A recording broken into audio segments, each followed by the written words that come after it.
So what's up guys, welcome back to day 3 of forex learning series.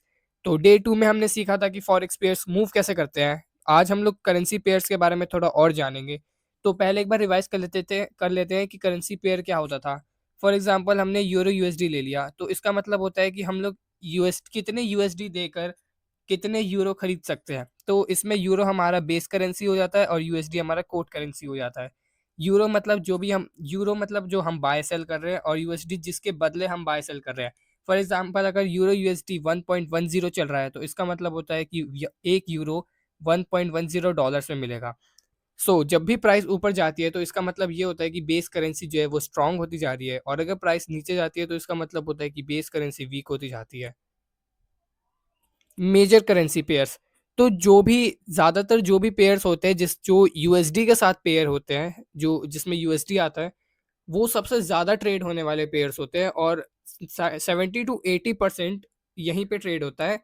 और ये best choice हो सकता है बिगनर्स के लिए, क्योंकि यहाँ पर लिक्विडिटी बहुत अच्छी होती है, स्प्रेड्स काफ़ी कम होते हैं, और क्लियर चार्ट पैटर्न्स होते हैं। मतलब एकदम रैपिड मूव नहीं आता अप डाउन ऐसे, और मैनिपुलेशन भी काफ़ी कम होता है। तो ये होगा हमारे मेजर करेंसी पेयर्स के एग्जांपल हो गए euro USD, GBP USD, USD JPY, USD CHF, AUD USD, USD CAD, NZD USD. आप सब देख सकते होगे कि इन सब में यूएसडी तो आता ही है। अब बात करते हैं माइनर करेंसी पेयर्स की। तो ये वो करेंसी पेयर्स होते हैं जो यूएसडी इन्वॉल्व नहीं करते। तो जैसे एग्जांपल्स हो गए euro GPP, euro JPY, GPP JPY, AUD JPY, euro AUD. तो इसमें वॉलेटिलिटी ज़्यादा होती है, और थोड़ा सा जो स्प्रेड होता है वो मेजर करेंसी पेयर्स से कम होता है। तो जैसे एग्जांपल के लिए हम देखें, एग्जांपल में जैसे हमारे जीपीपी जेपीवाई होता है, तो इसको हम लोग एज द ड्रैगन नोन करते हैं। इसे द ड्रैगन के नाम से भी जाना जाता है, क्योंकि इसमें बहुत अच्छी खासी वॉलेटिलिटी होती है।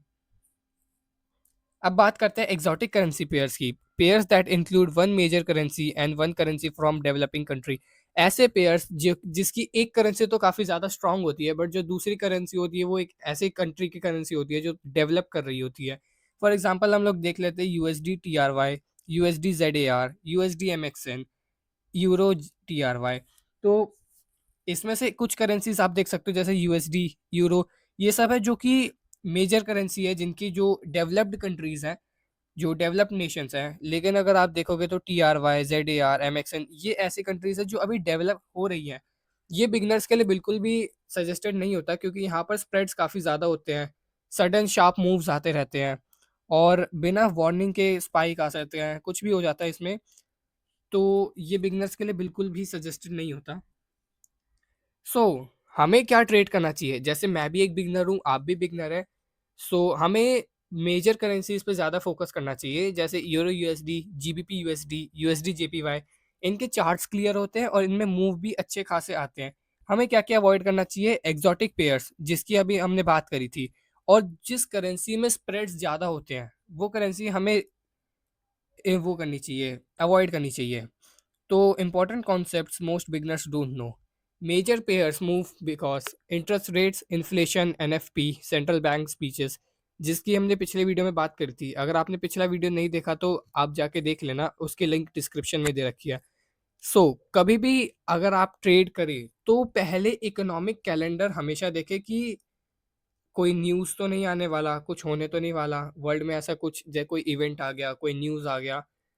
इसके हिसाब से भी करेंसी पेयर्स में वॉलेटिलिटी आती रहती है, currency pairs up down move करते रहते हैं।